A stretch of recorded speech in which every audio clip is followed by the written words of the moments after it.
Mm,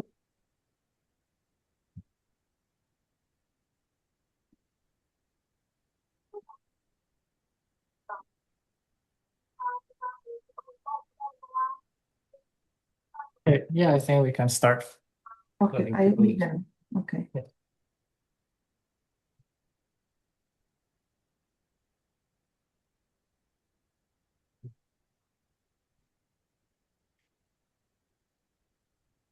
Hello, good afternoon, good morning, good evening, everyone, from wherever it is that you're joining us today. Thank you very much for joining this first session of the Local Leaders Climate Academy. I'm going to give a few more seconds while everyone enters the room of the session.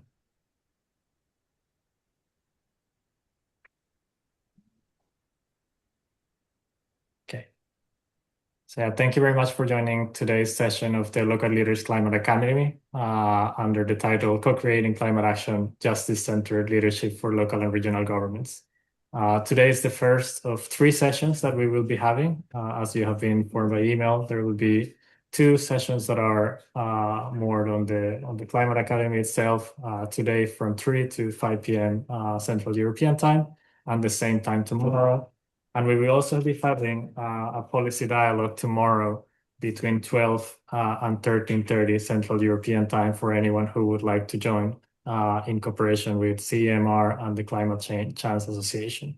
We will be using the same link for all of the 3 sessions, so we hope you can join us for as many of them as your schedule allows you to. Before jumping into today's session, I wanted to share some technical remarks. We have activated the automatic translation captions are available through Zoom. So you can activate those if you want to see the captions in a language that is easier for you to understand through the menu at the bottom of your screen. Please make sure that you set your speaking language to English. I think most of the speakers will be speaking in English to ensure that the captions work the best way possible. Please remember to mute yourself when you're not speaking. Turn on your camera whenever possible, particularly for the open discussion at the end of the session. And please do feel free to introduce yourself and ask questions and make comments through the chat. The idea of these 3 sessions is to be as interactive as possible. So do ask questions to the speakers so that they can answer after they finish in the chat. And we will recover some of the questions at the end of the session. We will be also sharing with you an evaluation form. So please do fill out that evaluation form or report so we can learn what you thought of the sessions, what you want to hear more about, and how can we improve our Climate Academy. And last, just enjoy, learn, exchange, and connect with different people and local leaders from all around the world. And before I kickstart today's session, let me go through a little bit of the overall agenda.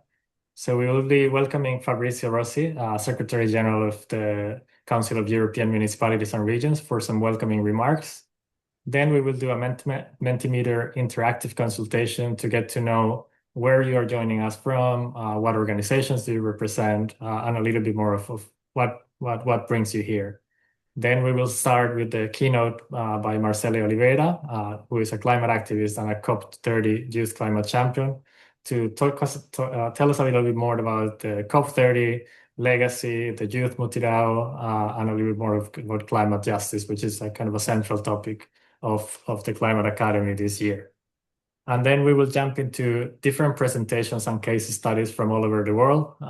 You will see here the titles of some of them and some of the key issues that we're going to be discussing as co-developing event-based storylines, culture, gender equality, joint renewable purchase, and systemic finance. So some key issues that will help us kind of understand how local and regional governments are acting and can co-create climate action moving forward.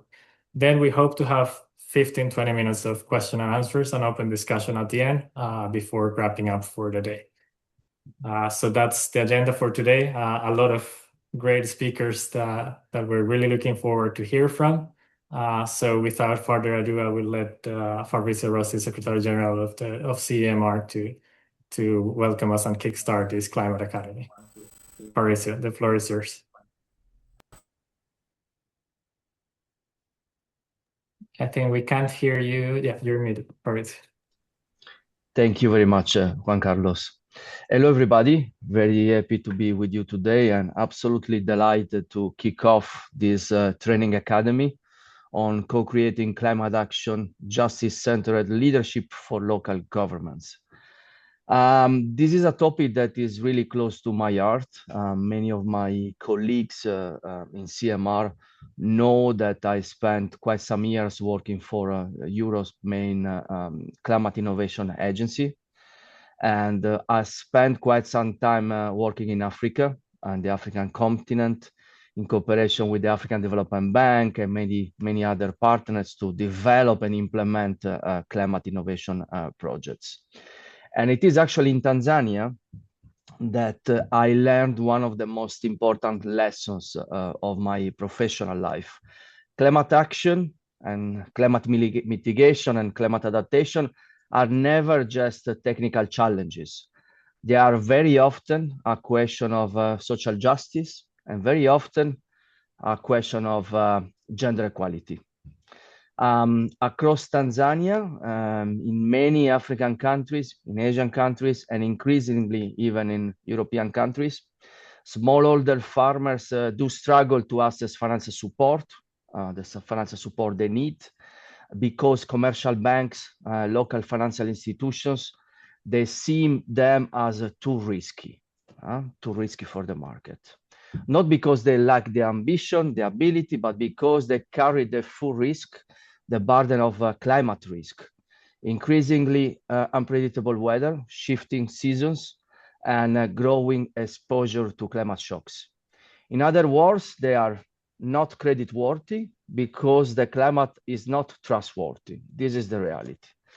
But in Tanzania, I and the organization I was working for, we together we had the opportunity to test and scale some very interesting solutions, an insurance solution powered by artificial intelligence and machine learning that by using reliable climate data could accelerate payout to local farmers to cover the risk borne by the local banks. And with the support of the European Union, we were able to cover more than 30,000 farmers in Tanzania, transforming them in the eyes of the local banks from too risky to worthy of investments. Interesting enough, a few years later, by partnering up with an international foundation, we were able to take things even one step further. Together with an international foundation, we were able to encourage local farmers association to embed gender quotas into their leadership positions within the associations. Meaning, if you want to access the insurance scheme, please embed the gender quota within your leadership position. This was not about imposing external values, not at all. This was actually ensuring that women farmers that very often they are the backbone of rural economy in Africa, that they can have a real voice in shaping climate solutions. So this experience for me is emblematic. This is really showing how climate change is deeply connected to climate justice, and climate justice is often inseparable from gender justice. So all of this is about creating systemic solutions that can implement win-win schemes across the society. This, to me, is a clear example of systemic intervention, but yet it was actually very sectorial. If we think of the reality of our local leaders, municipalities, cities, territories, the challenge they face is even higher, is even bigger. They do not have the possibility to focus on specific sectors. They cannot choose to work only with farmers, only with students, on one group at a time.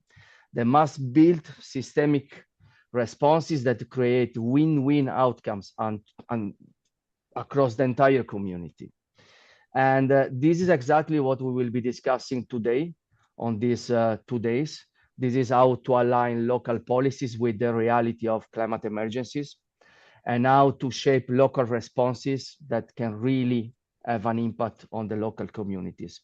Let me close this introductory remark by saying that from a more political perspective, this is really the moment where political will is extremely needed, especially at local level, to push forward our climate agenda.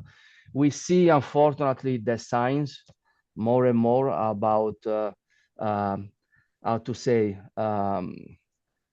the political will decreasing and shrinking in the international environment. This is unfortunately the reality we see today. But I think that for our local leaders, climate action cannot be an ideological discussion, cannot be associated to a specific political color. This is just being able about the risk we are facing. This is about accompanying local community. This is about also defending decisions that can benefit the next generations. So to strengthen the climate agenda, we have to work with local leaders and we have to work with local communities. The two goes hand in hand. I'm convinced that the political will we need already exists, and is at the local level that we find the evidence of this political will. Strong climate action begins where people live locally. And with this, I wish you, of course, a very fruitful training. I wish you all 2 fantastic days, and I'll be with you for the next 1 hour and a half. Thank you very much for being with us for this training. Juan Carlos, back to you. Thank you very much, Maurizio, and thank you very much for kind of showing us how big of a challenge it is, but also how important it is to work across the different sectors, across lines, political lines and municipal lines, and working together to accelerate climate action, which is kind of one of what the key issues that we will be discussing through these 2 days. Today maybe a little bit more focus on local climate action, and tomorrow more on kind of going across borders and across regions in terms of decentralized cooperation and engaging in multilateral discussions as well. But before we start the session today, we want to hear from you, from all of you who are joining us today. So I will start a Mentimeter consultation. Let me share my screen in order to do that. And for all of you who, most of you are probably used to this, but please use your phone or your computer to go to menti.com and use the code that you see on the screen, or scan the QR code with your phone to interact with this consultation and answer some questions that we have prepared for you. So the code is 73163352. So please enter menti.com and use the code 73163352 to join us. So I see already we have around 30 people, so I'm gonna go with the first question, which is a very easy one to answer. So just let us know from what region of the world are you joining us from? Because while this Climate Academy is focused on European, local, and regional governments, we do extend the invitation to people from across the world to join us. Platforma is a platform on decentralized cooperations between local and regional governments from Europe and around the world. So we like to hear from other local governments, from local leaders and other organizations as well. So it's good to see that we have people from Africa, from the Americas, from Asia as well. Not so many from Oceania. I guess it's midnight already over there. So, but it's great to see that we have people from different sections. And as you might have seen in the agenda, the 2 keynotes that we will be having today and tomorrow are actually from outside Europe. And it's kind of one effort that we're doing to hear from other voices and for European, local, and regional governments to get inspired by other regions of the world as well. So now let's go to the next question. And this is about what type of organization do you represent or work for? Again, we know that this is Climate Academy that is organized for local and regional governments and politicians and technical staff at municipalities primarily, but we know that we have different stakeholders that are engaged in climate action, and all of you are welcome here. So we have, local and regional governments and city networks, around half of the participants. We also have representatives from academia, civil society organization, and it's also great to have to see that we have some representatives from the private sector, the UN or other multilateral agencies, as well as others. So again, feel free to introduce yourself through the chat to let us know where you are joining us from. And now this is a little bit more a bit harder to answer maybe, or that you would need to think. And it's in one word, who should we co-create climate action with? And you're able to give, I think, up to 3 or 5 words. But when you think of climate action, who do you work with? Who do you invite to the table or to the field to create that action?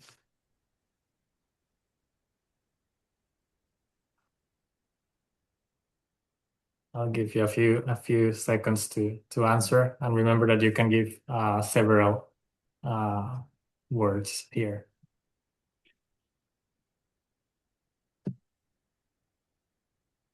It's great to see answers coming in. Now we have citizens getting stronger, so this means many of you have put that word, but we also have local leaders, people who is also engaging involving many different communities, local authorities, scientists, youth, women. And I'm going to go to the small words that are coming out. So we have organizations, farmers, children, medical centers, the private sector. We also have people most affected, scientific data, local and regional governments, mayors. Let me see if I'm missing something. SME, which I guess is a small and medium enterprises. So yeah, like a wide variety. All of them encompass under citizens, whether you're a mayor or a private institution or a local leader, you are a citizen. So it's the importance of engaging different sectors, different people. So it's great to see here, and I think it's going to be part of the discussion and the presentations that we're going to be hearing throughout these 2 days. And now let's go to the next one, which is a little bit more of reflecting on the status of this co-creation in the city that you are in, whether you are working for the local regional government or not. And it's how are communities currently involved in climate action where you work in your city or organization? Are they actively co-designing solutions? Are they consulted occasionally? Are they informed about the climate action but not really engaged? Or are they not really involved? Let's see. Just answer honestly. Most of these answers are anonymous, so feel free to let us know what you think in reality. And yeah, I think this is a good representation of what we hear when we talk to cities and to organizations all over the world, whether it's in UN discussions or at the local level. And it's like we're still in the consulted occasionally kind of engagement, but still not so much going into active co-design, active empowerment. So we hope that throughout these two days we can kind of learn a little bit more of how different cities are trying to do this, or how examples of how this can be done. So thank you so much for joining me in this consultation. I'm going to stop sharing my screen, and I think we can go now to the next segment. I'm going to check if Marcel has joined us. Yes, you're here. Thank you so much. Yes, Eva, please go ahead. The group picture, we can maybe take it. Oh yeah, we should take it now probably before going into Marcel. Thank you for reminding me of that. Yeah, we always like to see who is in the room. So before I give the floor to Marcel, I would ask everyone to turn on their camera so that our colleagues in the communication team can take a screenshot of everyone here. And if you don't want to be in the picture, you don't need to turn off on your camera. But if you want to do so, this is the time to do it. And after that, we're going to continue with the presentations. So I'm going to give 5 more seconds, and then Hervé, I would let you take the screenshots. Okay. I can say 1, 2, 3.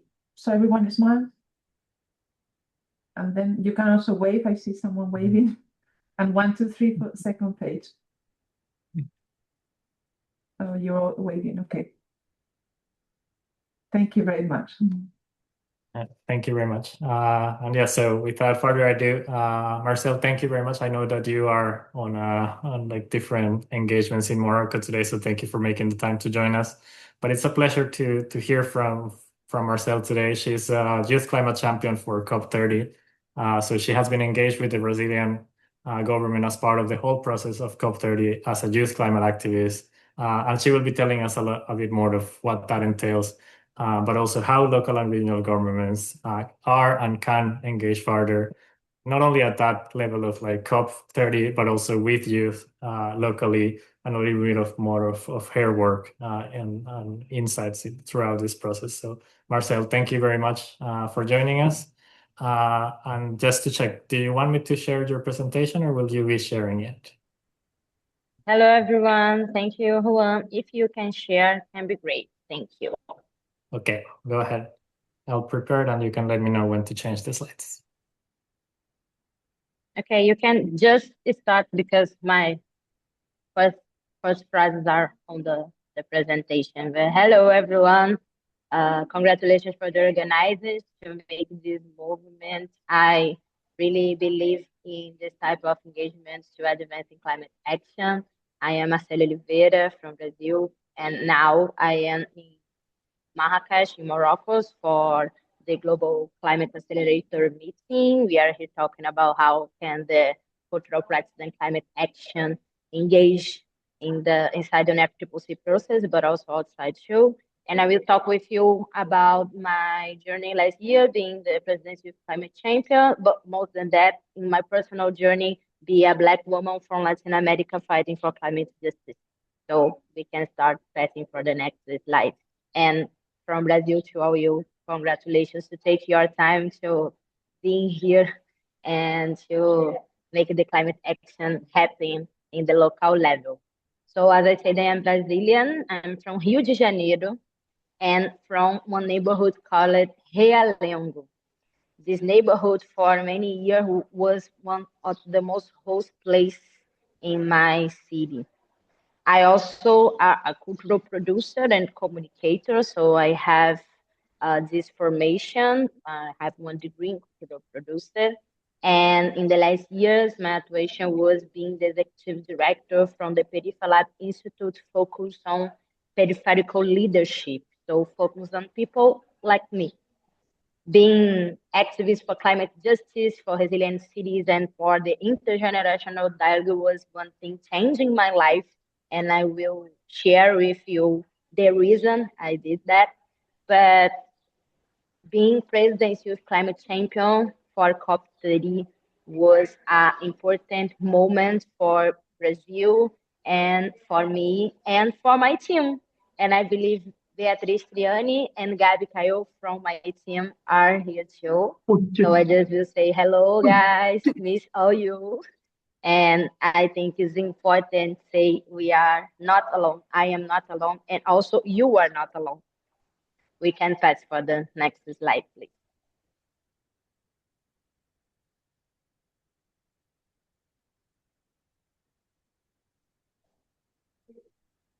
Thank you.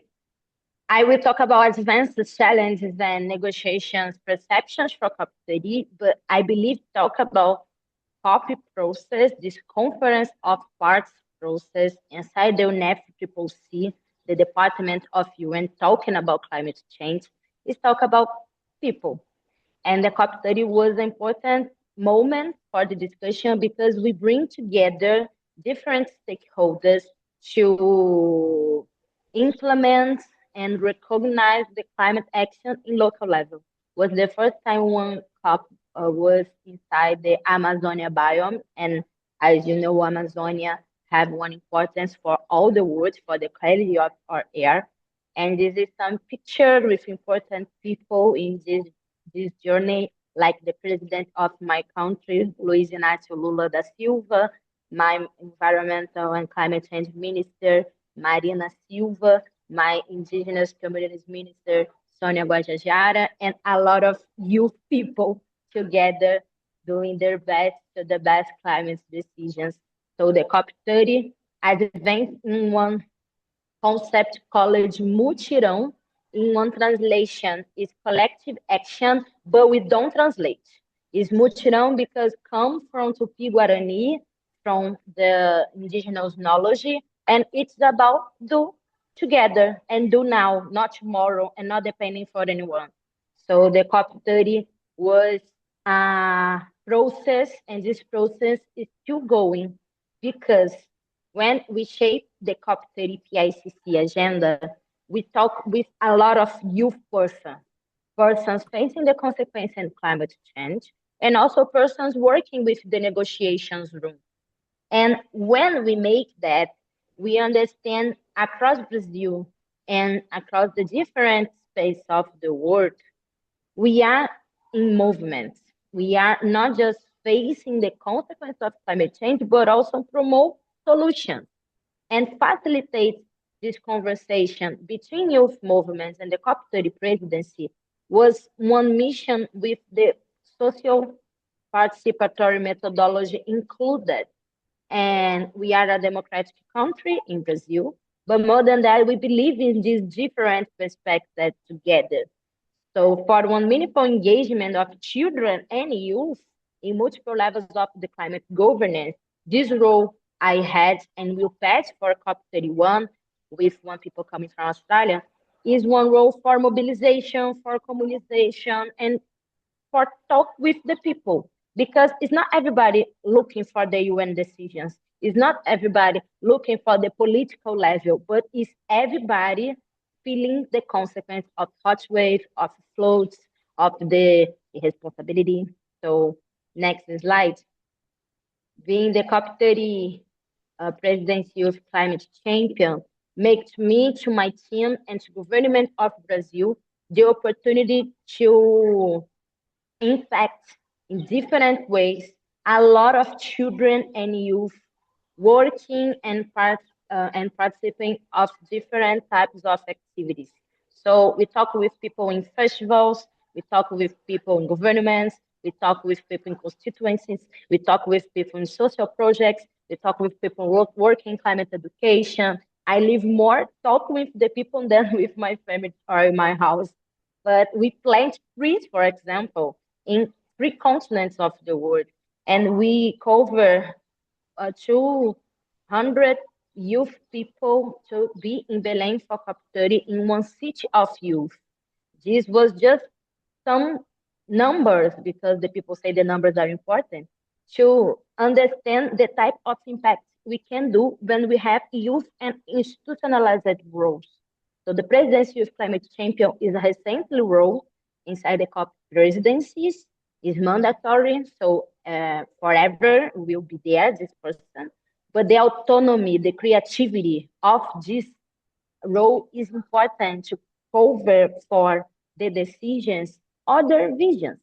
And for our work plan, we decide to amplify youth voices and look for the inevitable spaces, but also look for climate education, for support children youth participation and different process.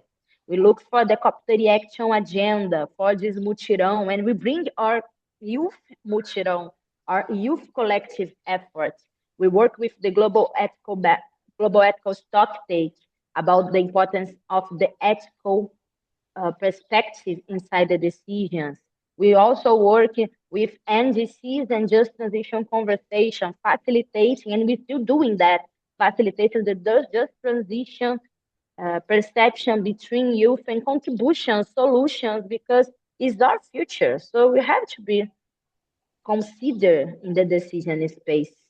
We highlight indigenous, Afro-descendant, and traditional and local origin as drivers of climate justice, And of course, we talk a lot about climate finance and the importance to look for global south at this moment we are in the world, expanding youth initiatives and focus on the people most affected for the decisions they don't make. So it's not fair. So it's not fair. And you can access this work plan if once in this QR code and in the Never People site. But I will pass for the next slide because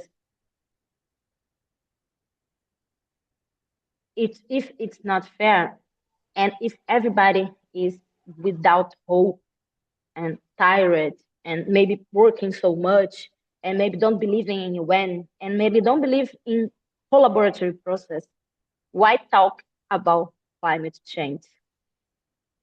We can pass for the next slides because the reason I believe we need to talk about climate change, everybody in all the sectors, is because the number, the data show to us the people being affected, and 80% of those displaced by climate disasters worldwide are women and girls.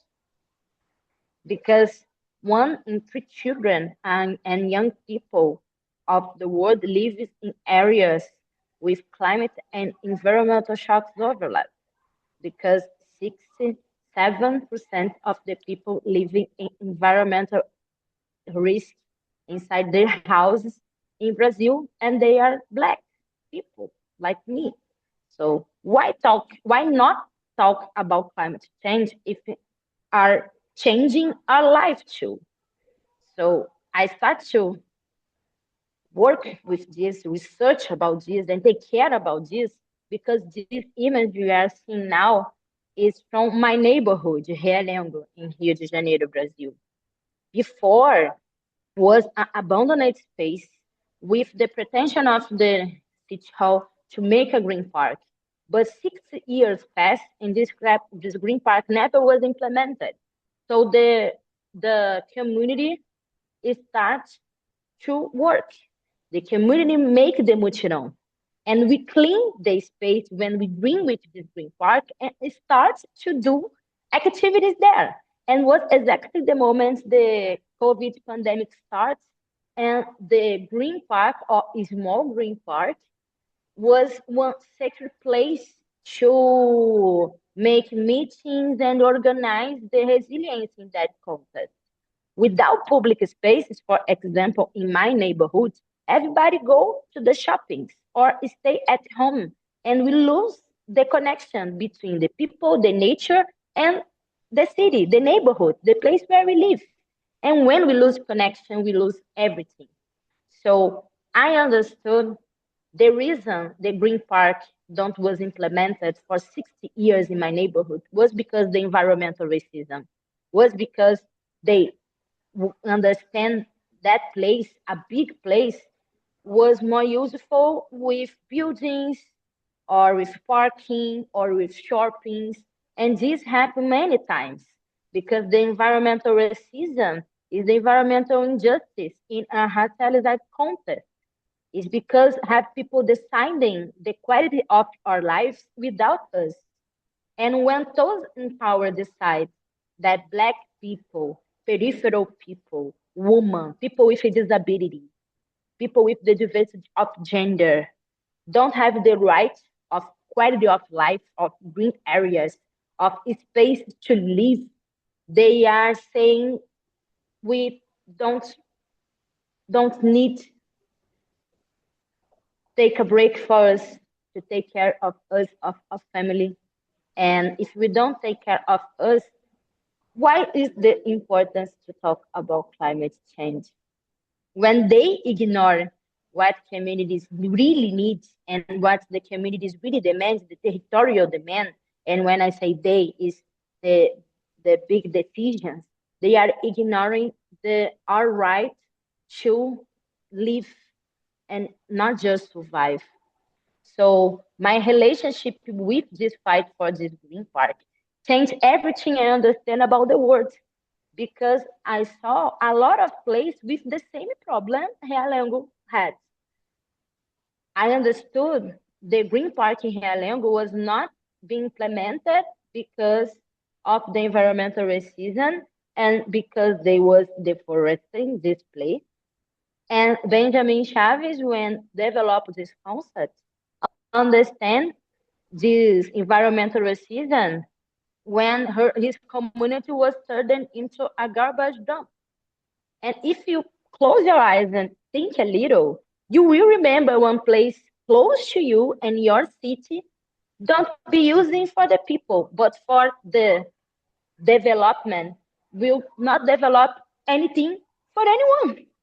So how can we face the environmental racism and this system? We need understand, we need name that, we need say, this is environmental racism, this is injustice, this is not fair, we need to act, we need to say, spread our voice, and we need to understand this is a social factor that depends on inequalities. So the inequality is connected with the climate change consequence because the people most affected is not the people making the decision. And this needs to change. And we are in the moment when everybody is talking about how, who, when, and no one has the answer for that. But in the next slide, I put one reflection I want to share about the youth mutirão we made. This youth mutirão was one type of answer we can do for the global call of mutirão made by the COP30 presidency. And this call bring everyone together, for example, in one map. This grassroots map puts projects across territories connected to the COP30 action agenda and saw a message for this person about don't be alone. I think in this page, we have the map, but I'm not seeing now. But the team can send the map, the link of the map on the chat to you see. And we have more than 300 youth organizations mobilizing doing the climate action. So why not the finance come to us? Why not we are considered between the decision-making spaces? Why not the cities are not developed looking for children and youth participation and the quality of their lives, the quality of our lives? I believe we can pass for the next slide, but you are all welcome to see the site because I understand it's not everybody sometimes familiarized with UNFCCC process and with COP30. So I think have some important points, importance to know, importance to share, and can be researched to us inside our local activities. The COP30 was the first COP centered on implementation of the Paris Agreement. At the COP30 was launched the Global Acceleration for Implementation and the Belém Mission for 1.5. In the COP30 was adopted the Belém Adaptation Indications with the recognition of the role of youth, children, and indigenous people. Was approved the Belém Gender Action Plan. The first ever reference to Afro-descendant women in an African decision was in this Gender Action Plan. Brazil are leading two global roadmaps for deforestation and for fossil fuel phase out. And at COP30 also established a just transition mechanism catering youth, women, indigenous peoples, Afro-descendant peoples, and of course we was talking about advanced carbon markets and the operationalization of the Article 6.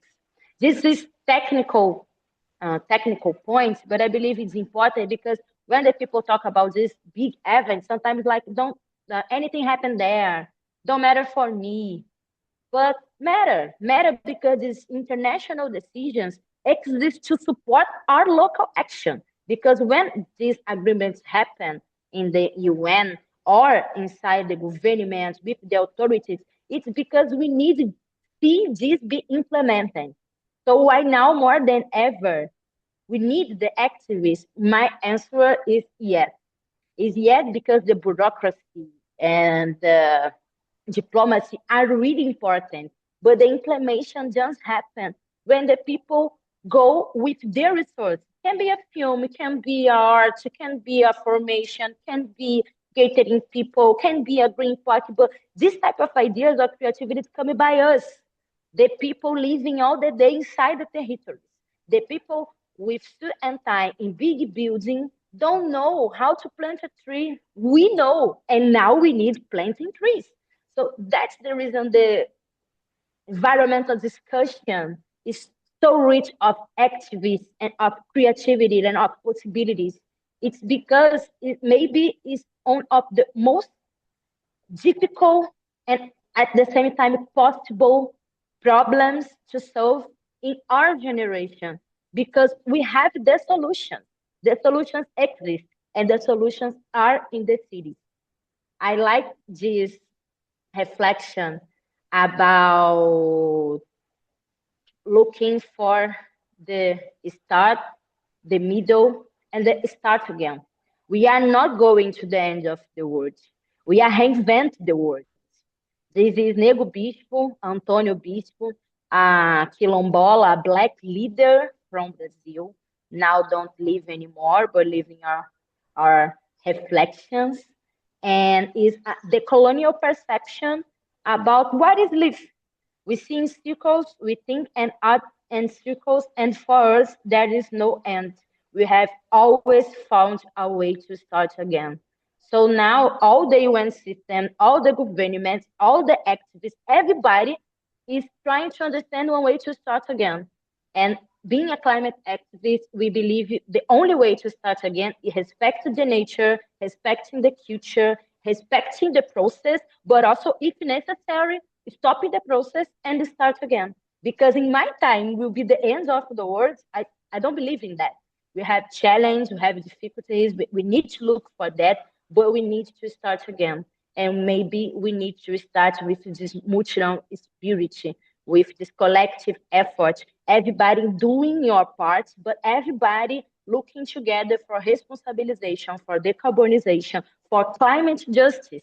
This is not hard to do, but also we have millions of dollars around the world saying for the people don't care. So our responsibilities, like local leaders, is invite everyone to care, to look with sensibility, with empathy for the problems, also for the solutions, and recognize the Youth Mutirão like one strategy. So that was a little about we make last year, a little about we stay doing this year, and this is some of our contacts. If we want to talk and share information, we are here really open, and we are now working a lot in building this Youth Mutirão like one live mutirão with different activities, passing information, and saying for, especially for young people, they are not alone. No one are. And when we connect, facing, for example, the language barriers, we are starting again. We're starting one word without this type of separation. So I hope you have one good formation for the next days. And I believe, really believe, this gathering of people coming from different parts of the world is the best way to make it a green world for everybody. And remember, the world was green, they changed, and now we need to change again and change for a resilient, possible, and just world for everybody. Thank you. Thank you very much, Marcel, for that very inspiring presentation covering not only your work, but also the whole international process and negotiations. And I know that you have like around 5 minutes to stay with us. So I wanted to ask some of the questions that are coming up in the chat. I'm going to read 2 or 3 of them, and then maybe you can share some reflections in like kind of covering all of them together. So one is, and I think this is one that is going to come up throughout today, how do we institutionalize citizen engagement without slowing decision making? So I'll let you reflect on that and see what your thoughts are on that.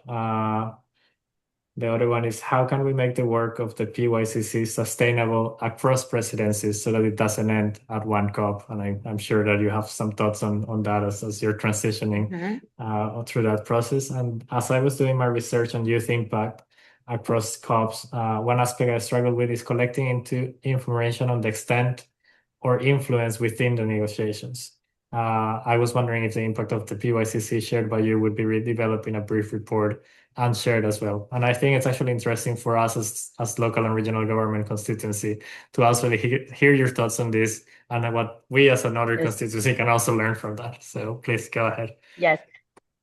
I will start with the last because yes, we have a brief about the type of methodology we develop in this youth material, and the COP29 also have the report. So our report will not launch it yet, but if you look in the UNFCCC site, COP29 PICC reports will be there available, the COP29 reports, and this is really important to listen and learn each other. And about the sustainability, about this role, and also the sustainability about the official constituents of children, youth, the younger, important for the research we are doing. How's the name? NADA. You have to be connected with the constituency because for the negotiations track, they have a lot of perceptions and contributions, and all this is also documented. So it's Iongo, if we're not connected yet. And about sustainability, I am the second person in the world to be appointed in that position. So this is the question I have to provide an answer this year because we just make a transition one time between COP29 and COP30. And now we will make the second time the transition between COP30 and COP31. And this sustainability and also the work plan are really important to make the role useful and also open for the different children youth engagement. So I don't have one specific answer now, but this is the answer we are working on. The question we are working on. Have more questions? Just that? Thanks, Marcel. Yeah, there was the first one from Bako Kalandatse. I don't know how to pronounce that name, sorry. How do you institutionalize citizen engagement without slowing decision making? And I think that's something that as an activist or someone in government, you're always asking yourself. And I would like to hear your thoughts on this. So I think this is related with the history I told about the Green Park. Maybe someone from the team can send the Instagram or some news about the Green Park. Now this Green Park exists and it's a public policy in the Rio de Janeiro city. And it's not just one Green Park, it's more than 10. And if that is slowing, it's not exactly a problem if we act local and mobilize the people to being together for the urgency we have. So participatory methodologies is not to be make it in the end or in the middle of the process. It's since the beginning. So only the persons living the problems can imagine the solutions. So the participatory methodologies is not to come from the government to us. It's, in my experience, to come to us for the governments. We have to talk with them about how is the type of city we want to live. And when we revise this and make this type of process, this sensation about is slowing, not disappear, but we can see the importance of the diversity. Now, this Green Park exists, but I don't have a arrepentment about being engaged in this fight in 2019. And the park was just launched in 2022. And 6 years ago, before 2019, a lot of people fight for this Green Park. So I like to say, fight for one good thing for everyone never can be a bad rule. Always can be good, because if the things don't happen, don't be launched, the experience always sends to us an important message to don't be alone, to stay in hope. Because if we don't fight for better lives in our cities, who will? So it's something about that we understand. Thank you so much, Marcel. And yeah, I think we're gonna wrap it up and move to the next section, because otherwise we're gonna be missing some time at the end. So thank you so much for joining us for your presentation, for sharing all of the resources you and your team have and how to contact you, and for being here with us. And I think I'm gonna go now to the next section on the presentations, because I think they're gonna also speak a little bit about what you were discussing in that last answer. So thank you so much. And now we're gonna go into a presentation on actually how to co-develop storylines that reflect the impact of climate and how they can inform climate risk assessments and inform resilience pathways. And it's going to come from more of a scientific point of view, which is also very important and something that we were saying at the beginning of how to engage the scientific community and data. So I hope you would like this presentation. And for this, we will have Veronica Casartelli, who is a senior scientific manager at the Euro-Mediterranean Center on Climate Change. So Veronica, the floor is yours. Thank you very much. And thanks a lot for the opportunity to be here today. So I will briefly present myself. I'm Veronica from Italy. I worked for the Italian government for 17 years, then I moved to the regional government, and after that I joined CMCC, so the Euro-Mediterranean Center on Climate Change, which is a research foundation based in Italy and focused on understanding the interactions between climate change and society. I will start sharing my screen. So, and the presentation. Okay. You should see my screen now. So I will focus this presentation on storylines and how they can help local authorities, policymakers, practitioners, but also scientists in advancing climate risk assessment and really help us in informing resilience pathways. So to identify measures to increase our preparedness and resilience against climate change impacts.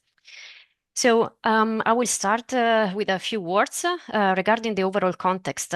So we are living in a fast evolving risk landscape, of course. So climate change is no longer a distant or abstract issue. It's already interacting with land use planning, economic pressure, but also geopolitical dynamics, creating complex and interconnected risk. So we need to adapt to these new conditions. We needed to transform our risk governance framework and our risk management systems in order to be prepared and to be able to effectively address these new challenges.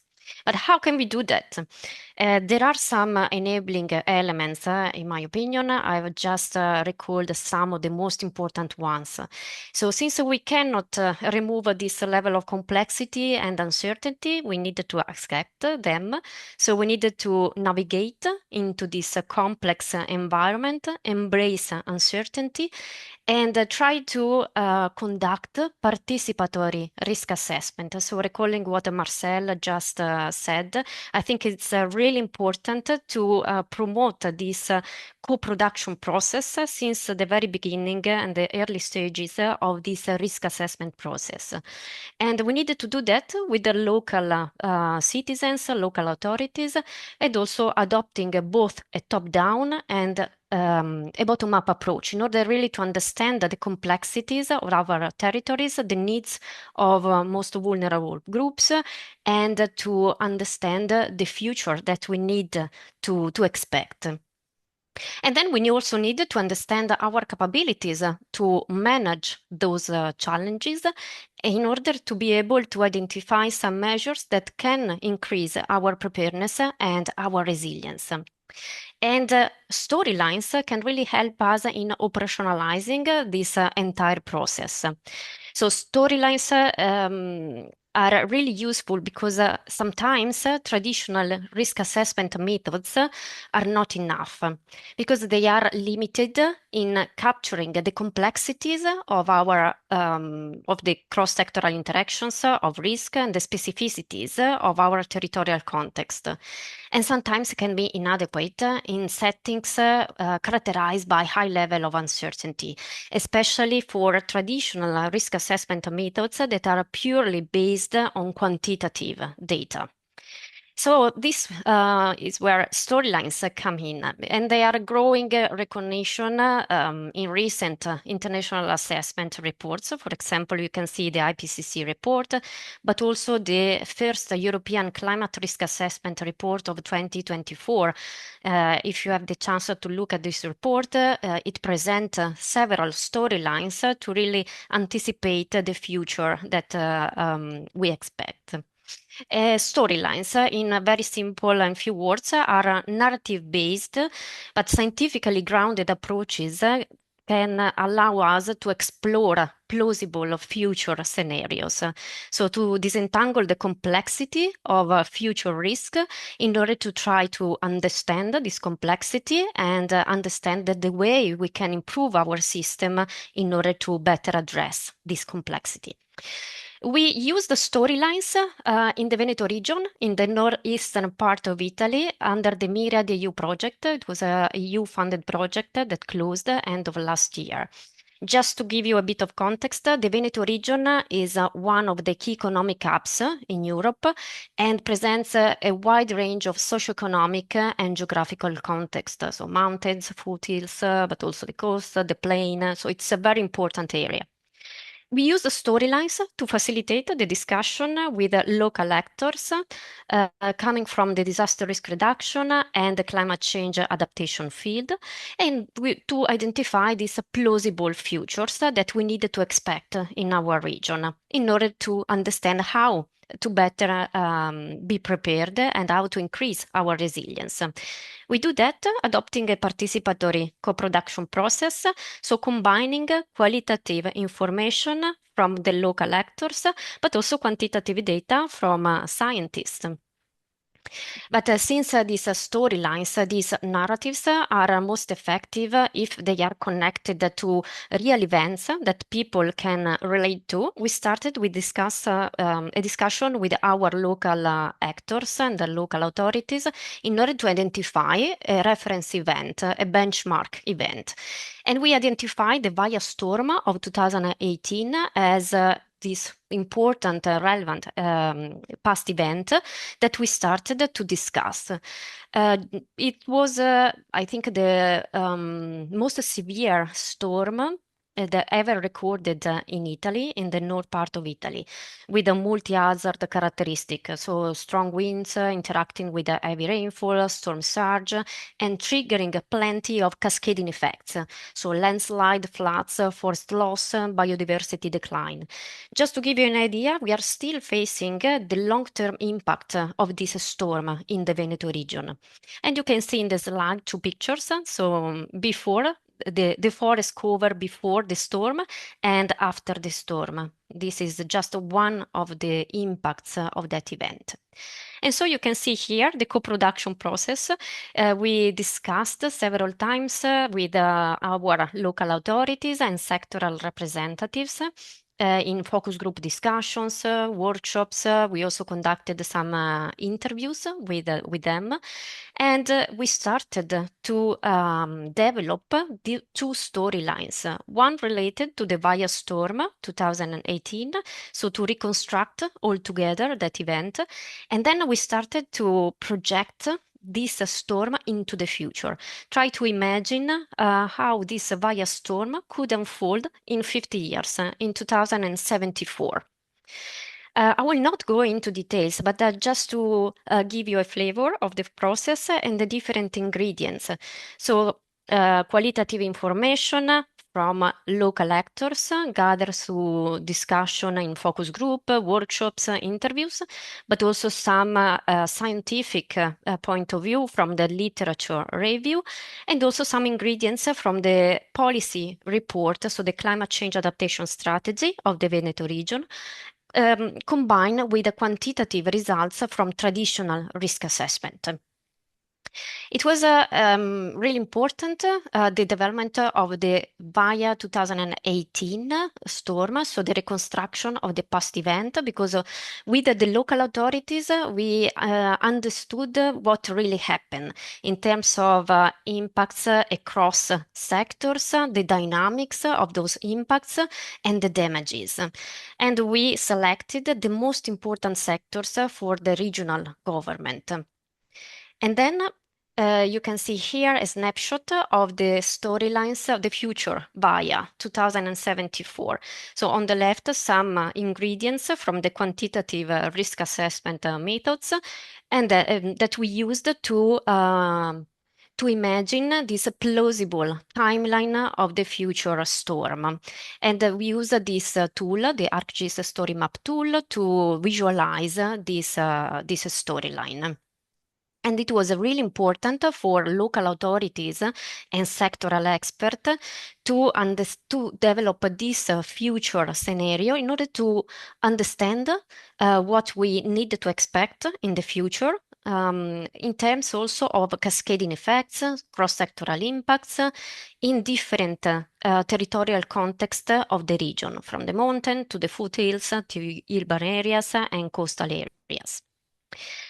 Why was it really important? Because based on this, having in mind this future scenario, we started also to reflect on our capabilities to address and manage those risks, those challenges.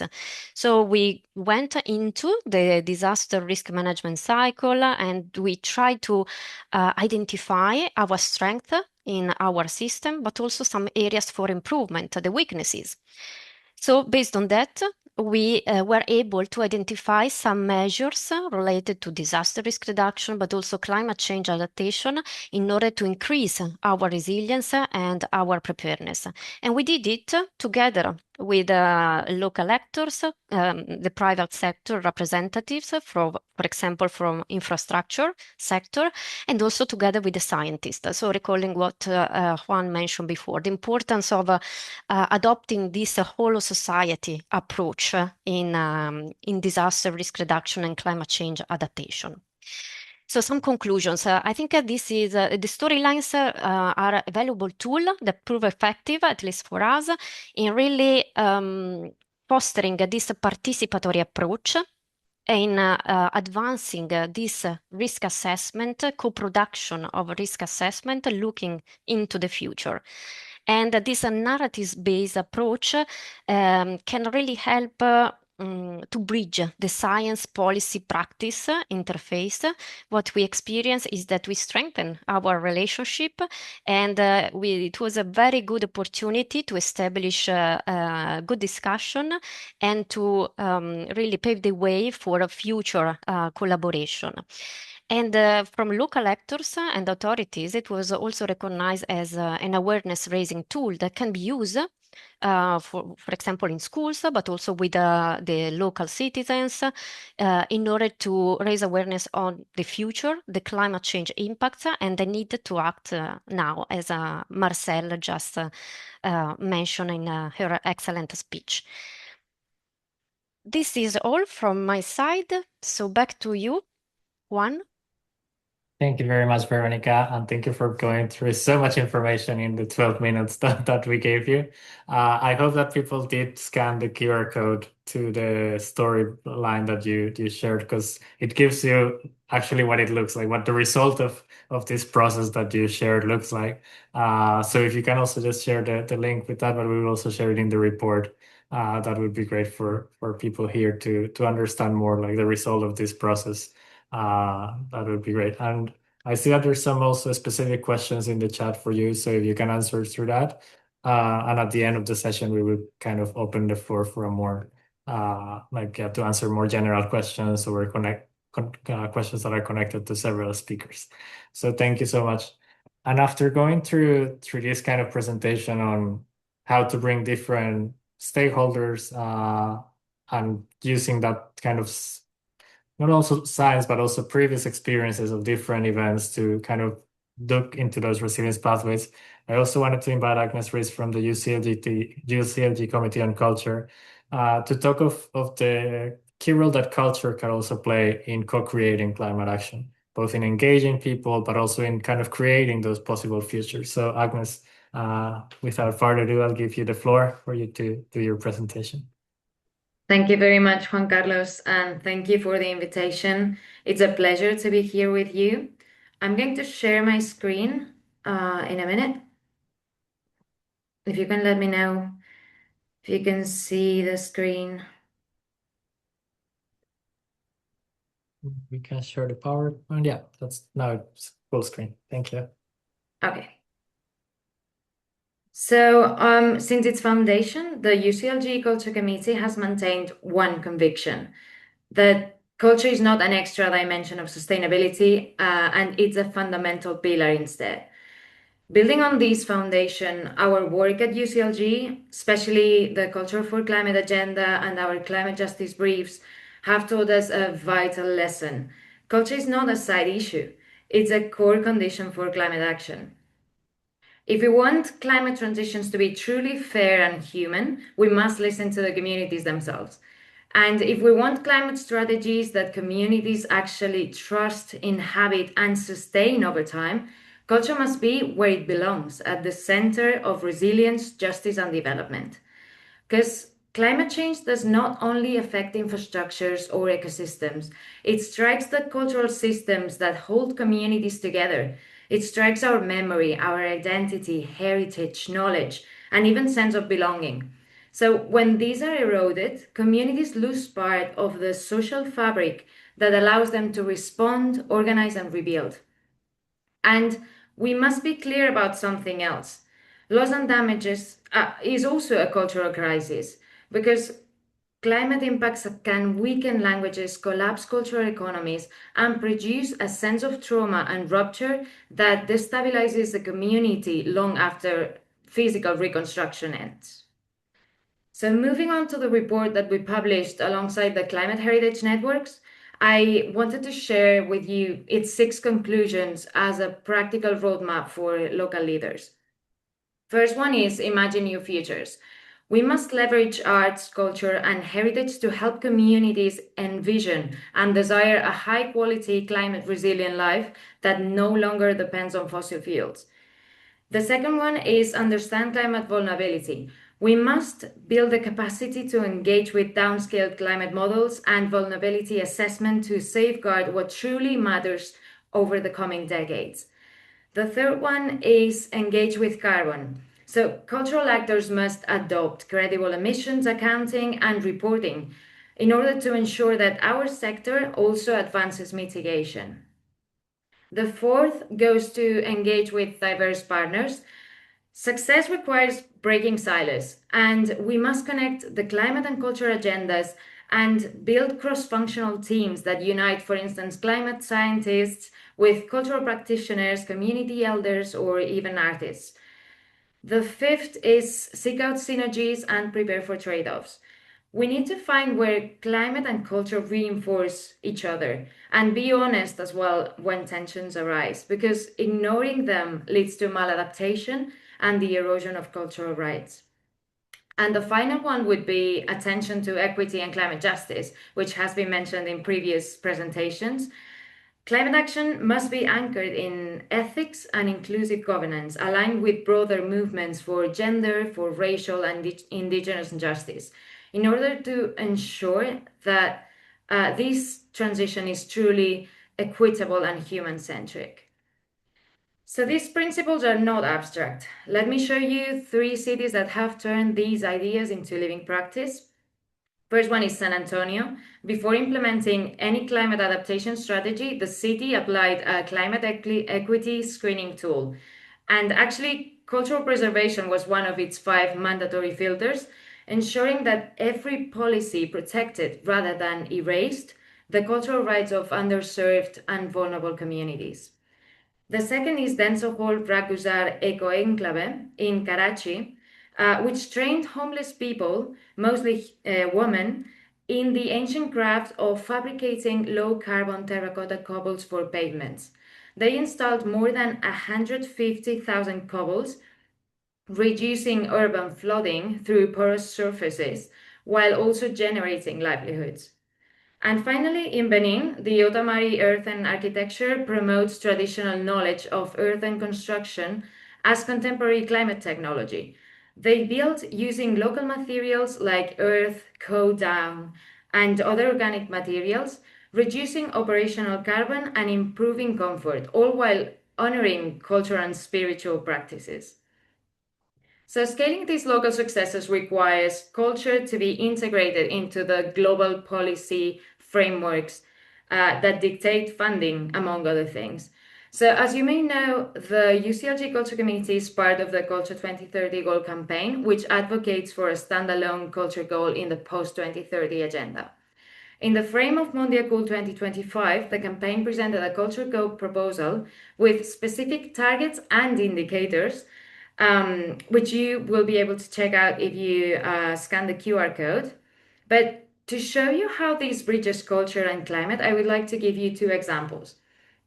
For example, Target 3 calls for safeguarding cultural and natural heritage and has an indicator that proposes to measure the percentage of heritage management plans that include disaster risk reduction, climate adaptation, and heritage impact assessment procedures. Another example would be Target 7, for example, that focuses on enhancing the conditions for indigenous peoples to strengthen their own institutions, their own cultures and languages. And this is closely connected to the climate agenda, as their knowledge and community practices are vital to advancing adaptation and building these sustainable futures. So the debate is becoming more and more concrete. It's no longer about saying that culture matters. It's about ensuring that culture is reflected in the targets, in the indicators, and in accountability frameworks that will shape climate policy and funding for the next generation. To help cities and territories translate these frameworks into everyday governance, we are currently developing the climate and culture module within our new framework, the Culture 21+. Through the use of this guide and some collaborative workshops that bring together elected officials, civil society, academia, and other stakeholders, this module will help cities and territories evaluate their current policies and design new local strategies that genuinely connect cultural rights with climate action, thus bridging the gap between conceptual framing and the practical needs of each territory. And having said this, it only remains to be said that the frameworks are moving. The evidence is there. The examples exist in your cities and cities across these networks. We have been hearing about them. And we just need to keep connecting the dots between culture and climate, between local practice and global policy, between what communities already know and what our institutions are starting to recognize. But what is clear is that culture cannot remain on the sidelines of climate action. Instead, local leaders have the opportunity and the unique power to ensure that climate action is also deeply rooted in identity, in memory, and in care. So let us build cities that are not simply green, but cities that people can recognize, trust, inhabit, and sustain for generations to come. Thank you very much. Thank you so much, Agnes. And yeah, that was a great presentation to understand how culture is part of the solution, but also a critical part of the process that could be threatened, and of kind of identifying unique solutions in every context, and not that everything it ends up being the same. And I wanted to follow in this presentation on culture. And I hope we do go back to some of the issues that you mentioned at the end of the session. But I'm going to give the floor now to Flock Lucas, who is the chair of the CEMR Standing Committee on Gender Equality, to bring up another key issue when we talk about co-creating climate action, and it's that of gender equality. And I know, Flock Lucas, you just came back from the Committee on the Status of Women in New York, so I would love to hear more of your reflections, and also a lot of the work you've been doing throughout your life, engaging in local governments, but also as an activist yourself. So the floor is yours, and while you start talking, I will share the presentation. So just keep going, and I'll do that.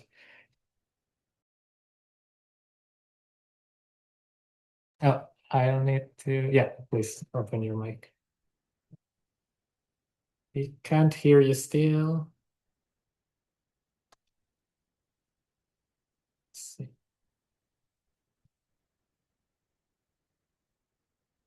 That was it.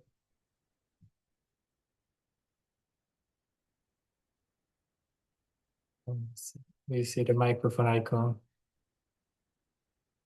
No, we can't hear you yet. Now. You can hear me now. Okay. Yes. Let's You'll go be ahead. sorry. You'll be sorry when I'm finished. Okay. Can I thank you for the invitation to be here? And can I begin by mentioning three things that I've heard this afternoon? The first is from Agnes in her presentation slide. It said, going from necessity to reality. With Veronica, it was storylines and narrative to get the message across.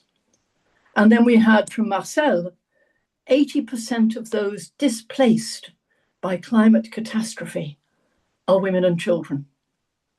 They are three incredibly important points to have made. And I would like to begin by saying that sometimes in life we're taken to places that we never expected to experience. Thank you.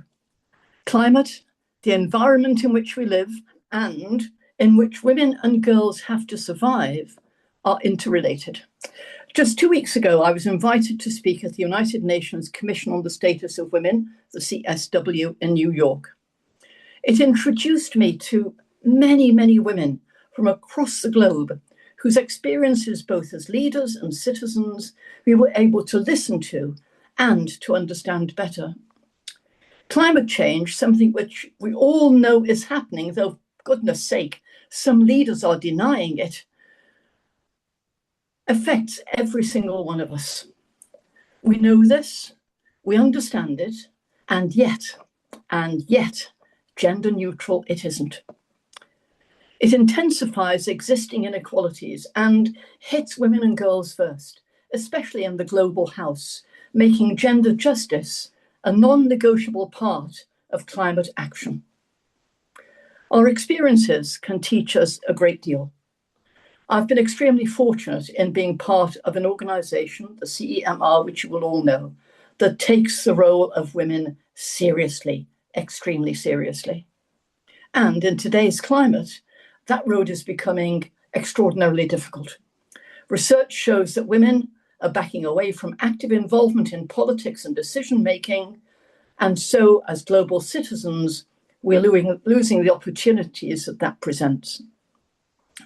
Women are not simply vulnerable groups. They are local and political leaders. They are and become entrepreneurs and change makers. We just heard about making new clothing, using what you have to create something different.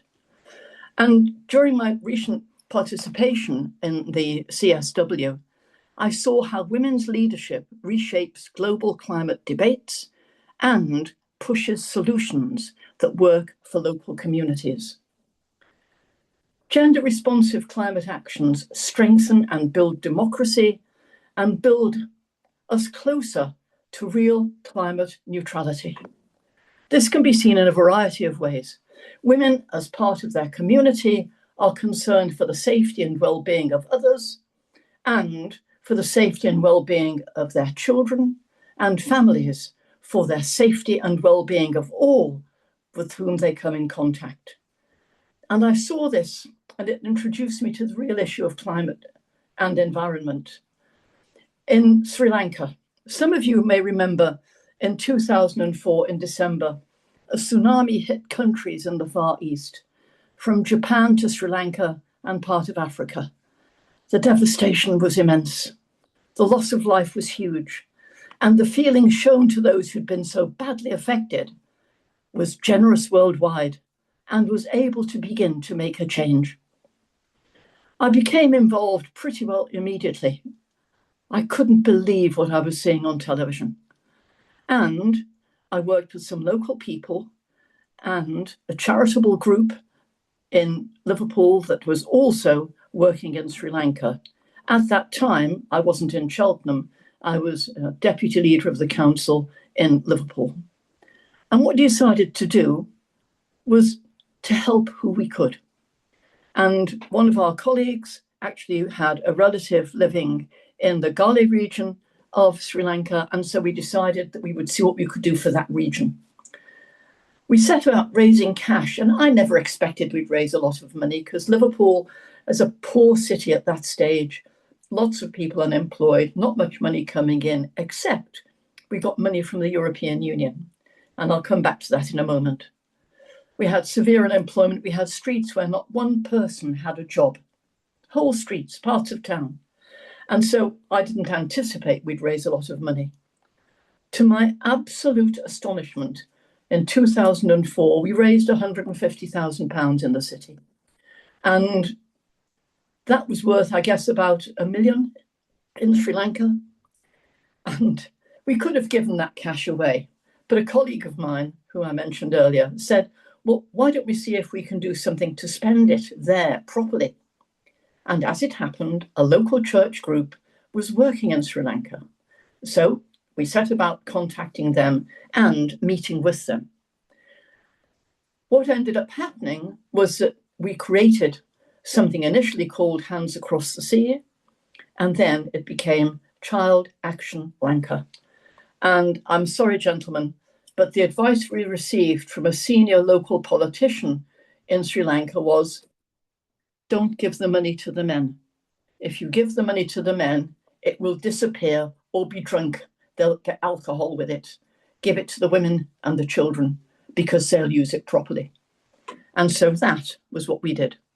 We invested in nurseries, in jobs, in employment, in moving stuff from England and Scotland to Sri Lanka that we had been given. Things like dental equipment, wheelchairs, computers, all went to Sri Lanka.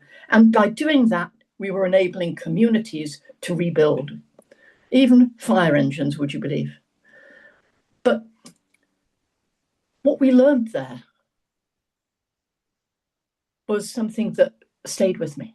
Because what it said was, if you treat women in the right way, you can change the way things are.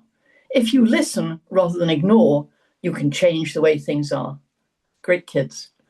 And one of the things that we were able to do, having learned from that, was to look at what we were doing in Liverpool. Because one of the things that climate change teaches you is that it's not confined to a single area. It's something that you have and you live with. And we were going to be living with that in our part of the world. And so one of the things that I looked at as part of my responsibilities was housing. And in so doing, we had lots of houses that had been built 50, 60 years beforehand, or even straight after the war, not in good condition, not terribly warm. Some had mold in them. They were damp. They took a lot of cash to heat. And so I thought, well, there's got to be something we can do here. And then somebody came forward with the idea of retrofitting them. And of course, at that time, governments didn't give money to that. But the European Union did. And they helped us invest in homes, in training for jobs, because people doing the retrofitting of those homes actually were trained up for it, in making sure that homes were properly insulated, were properly damp-proof, were properly able to use new technology like solar panels. And to date, something like 10,000 homes have been fitted with all of that information, all of that equipment. And what that helped us to do was to take that message elsewhere. So now in Cheltenham, where I am, and I'm a cabinet member in Cheltenham, we're using those lessons in Cheltenham to look at how we build our housing, what we do, how we change things, how we repair things, because all of that information is the narrative that was being spoken about, the narrative that creates change. And for women, that's extremely important. Why? Because for women, what it means is that they are in a position where every penny isn't being spent on heating a home. Every penny isn't being spent on making sure that they can get from where they are to school. Every penny isn't being spent on making sure that they can pay their bills because their bills are reduced. Their homes are warmer and drier. They are better, healthier, fitter. And so by doing that, we help women significantly. And women are the ones who actually keep our communities going. They look after children, parents, grandparents. They travel from one side of a town to the other to make sure that granny is okay. But to do that, they have to have transport. And whether for good or ill, most cars are owned by men, not by women. Women use public transport. So the investment has to go into public transport to make what women do in communities accessible. And that's one of the things that we are looking at making sure happens. And can I just say, ladies and gentlemen, that there is actually a song that I would like you to remember by a guy called George Harrison. And it's called Here Comes the Sun. And we can have the sun now. Because the sun in the sky is what we depend on. We look at that and we want it to grow our food, to keep us warm, to make sure that we actually can have dry clothing because we put it outside to dry, to make sure that our children can have somewhere to play. That doesn't mean they have to wear coats all the time. And so understanding what that does and how it reacts with people is extremely important. And that's why the narrative is so important. And one of the things that we have done is to create competitions for children, is to create reading material for children, which has a reading age that children can access, not something that grown-ups do. If I can give you an example, if you were to look, for example, at English newspaper, The Guardian, you would need a reading age of about 16 to 18 for that. If you wanted to read the Daily Mail, that's a reading age of about 10. If you want to read a paper like the Sun, that has a reading age of around 7. And so what you're doing is creating, by rewriting some of the stuff that is presented in reports, by rewriting that at a level that people can understand, our women and our children can access it and use it to persuade their husbands, partners, fathers. And it makes such a difference.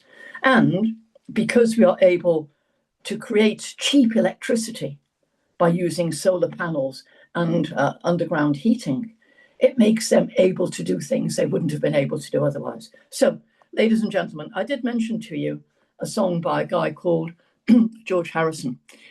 He was a Liverpool lad, as you may know. He was a member of the Beatles, but he wrote a song called Here Comes the Sun. And that song is about renewal. It's about relief. It's actually about hope for the future. And I just wonder, and please feel free to tell me to shut up, I don't mind. I just wonder if when we listen to that song, we might think of having that as our anthem for climate change, for the ability to change things for the better, so that our women and our children can live in clean, safe environments, so that they're not having to fight to spend money on food rather than heating, so that they actually can stay warm and dry in the winter, and so that new technology can be used to help them and their children to have a much better life. I hope I'm okay to say that, because it is not something that most people talk about, but it strikes me that women need to be listened to. We need to understand women better, to know where they are pitched in relation to their life's ambitions for their children and their communities, and to make sure that their voices are heard. So can I thank you for your attention, and I'm happy to answer any questions. Thank you so much, Flo, for that presentation and for that story and narrative that you've shared with us. And I think it's critical that we learn from that, from how to connect that climate impact with real day-to-day realities and for women, children, men, and what that actually affects us in our daily life. and somehow that it's about looking at that from a woman's point of view, and from what we usually associate with women in terms of caring and everything, to understand how this affects our families, our land, our soil, is a way of advancing that climate action and building that momentum for that. So thank you so much for that story. I would like to now kind of go into the two last presentations that we have, which because they also kind of, the first one I think connects a little bit with what you're talking about, also in terms of turning this into action and kind of working together to across borders to connect and make that climate action possible. Both of the presentations have a little bit to do with finance, which is always the issue that comes out when we talk about with local and regional governments. But they kind of look into how making that impact in local lives a reality, and in the impact that we have also as society. So I would like to invite first Victor Torrents, who is the head of contracts at the Association of Catalan Municipalities, who will share with us how municipalities in Catalonia are banding together for joint renewable energy purchasing, and to kind of improve that process for smaller municipalities and bigger by working together. So Victor, please go ahead. I think you will share your presentation. Thank you. I will go to share the presentation here. Okay. Well, good morning, good evening, good afternoon, everyone. And I thank you very much for being here. I would like to thank the organizers and all of you for the opportunity to share our experience. It is a local experience, but we believe it can be useful in many places.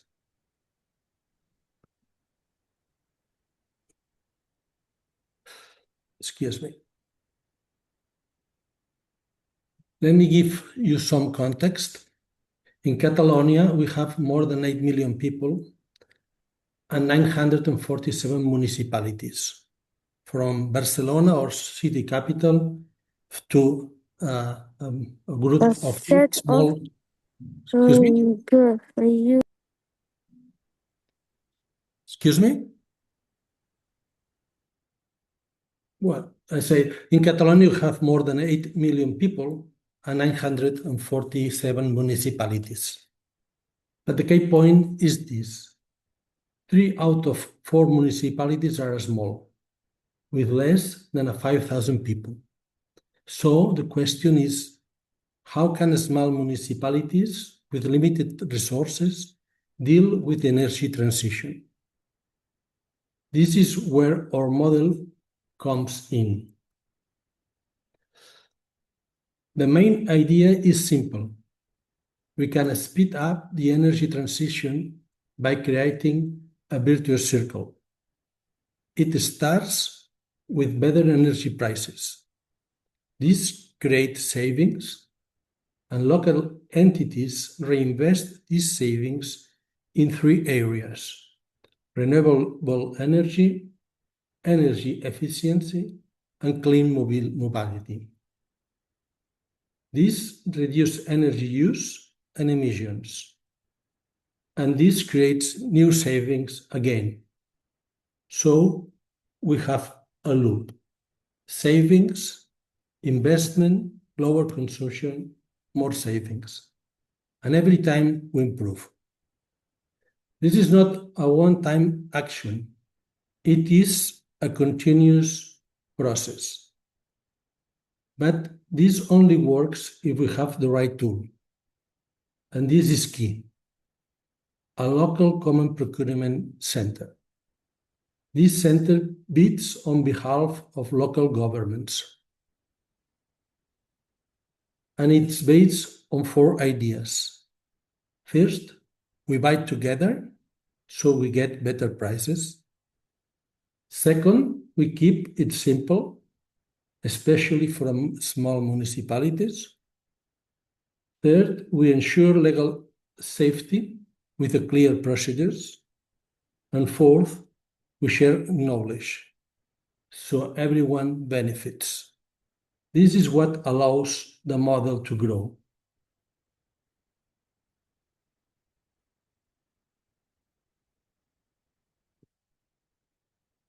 Now, some numbers. We offer 23 framework agreements and work with around 1,500 local entities. Key agreements in climate action include electricity, vehicles, LED lighting, solar panels, and charging points. For 11 years, we have supplied 100% renewable energy to more than 1,000 local governments. It means saving more than 200,000 tons of carbon dioxide per year. On the other hand, I'd like to share with you that this system is also very effective in introducing social responsibility into public procurement. For example, by monitoring working conditions in supply chains of awarded equipment. For these issues, we are working in collaboration with an international association, Electronics Watch. More than 800 local entities buy computers and printers knowing that working conditions are being monitored in the factories where they are produced. But get back to the climate action. And finally, what are the results? We achieve around 5% economic savings in electricity. These savings are reinvested. In just 8 years, we move 100% diesel fleets to more than 50% sustainable vehicles. More than 300 small municipalities have upgraded their street lighting to LED, reducing its energy consumption by nearly 60%. And more are installing solar panels, storage batteries, and charging points. These are not isolated actions. They are part of the same system. To finish, our message is simple. Climate action needs energy transition. The energy transition is possible even in small municipalities if we build on collaboration, scale, and shared knowledge. And with these right tools, the process can grow faster over time. Thank you very much. Thank you so much, Victor, because it's a very simple thing to do, but I don't think many local governments are looking into their associations in that way. So I think it's fantastic that you share this, because for many small cities, that comes across like, well, we don't have the resources, or like, we cannot bid on this. But coming together, they do have more negotiation power, and it works for many different aspects as you have shared. So thank you for that. And if there's any more specific questions on it, I will invite you to put them in the chat so we can go back to that one. And for our last presentation today, I would like to invite Lydia Stamper from the Center for Public Impact, who is going to talk about systemic finance for city climate action and looking at a particular issue that Flo, you mentioned before, of retrofitting housing, which is a challenge for many cities. So Lydia, please go ahead. Thank you so much, Juan Carlos. It's nice to see everyone. I feel very grateful and inspired by all the wonderful speakers we've heard from today. As Juan Carlos said, my name is Lydia Stamper. I work at the Center for Public Impact. We are a global nonprofit that supports governments to tackle complex challenges like climate action in a more systemic and collaborative way. And so the work I'm sharing today is an applied research project developed in partnership with the TransCap Initiative, which is an organization that specializes in systemic investing. And together we've been exploring how urban climate finance can move kind of beyond individual projects to operate more at the systems level. So today, first I'll walk through our approach, and then I'll illustrate what this approach looks like in practice in Dublin. As many of you will know, and as we've discussed today, there's no shortage of ambition when it comes to climate action at the city level. Cities have plans and targets and a clear sense of what they want to do. As was mentioned earlier, the will is really there. The challenge then comes when moving from ambition into delivery. And in conversations that we had with cities and experts in this space, one issue that kept coming up was the challenge of mobilizing and deploying capital for climate action at the local level. So currently, funding often sits across multiple sources, each with its own rules and timelines and requirements, and cities are then left off navigating these sources separately. And that makes progress kind of slow and fragmented. All the while, capital often does exist, but the system struggles to bring it together in a way that kind of supports delivery at scale. So when we looked a bit closer at this gap between planning and delivery, a few clear patterns emerged. The first one being that, as I said, work is often organized around individual projects rather than as part of a broader set of interventions that build over time. The second is there is a disconnect between strong projects and the ability to access institutional or multilateral capital. And finally, there's also capability and coordination challenges. So turning a climate plan into something that can be financed requires time and expertise that many cities are either still developing or they do have but struggle to kind of bring together. And the partnerships that seek to support this are often short-term rather than focused on building capability over time. So taken together, these aren't really isolated issues, but they point to structural challenges in how climate action is organized and funded. So in response to these patterns, we developed what we call a systemic funding architecture. And really the key idea here is to help cities translate their climate plans into long-term investment strategies that can attract diverse types of funding. So our approach really starts with understanding the whole picture, who is making decisions, where does money come from, and what rules kind of get in the way. From there, we identify the key places where a targeted change can help the entire system work a bit better. And then rather searching for one perfect funding solution, we design a set of actions that could work together and build on each other over time. And what makes this different is recognizing that finance never really works in isolation. Whether funding flows really depends on having the right organizational capacity, the right governance structures, the right relationships, and even the data systems in place to see climate action forward. So our focus isn't just on unlocking money for individual projects. It's about creating the conditions that kind of allow funding to move smoothly through the system when cities need it.